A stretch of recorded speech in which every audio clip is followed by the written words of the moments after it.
Hey guys, welcome back to our channel app tutorial. Today in this video I'm going to be showing you guys how you can hide pixels on Yubo. So I'm going to be teaching you a very easy step regarding this one.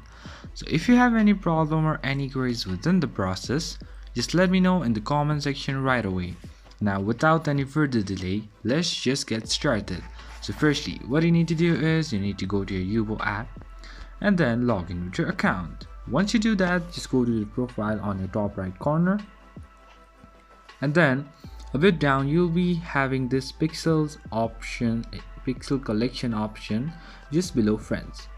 Once you go over here, now go to top right corner to this pencil icon, and now you'll be having this hide option. Just press on hide and press on this tick button, and now you'll be hiding pixels on Yubo like this. So that's pretty much, guys, that's how you do it. I hope this video is helpful for you guys. So thank you for watching our video, guys. If you like our video, please leave a like and do not forget to subscribe our channel and also hit the bell icon so you never miss an update from us.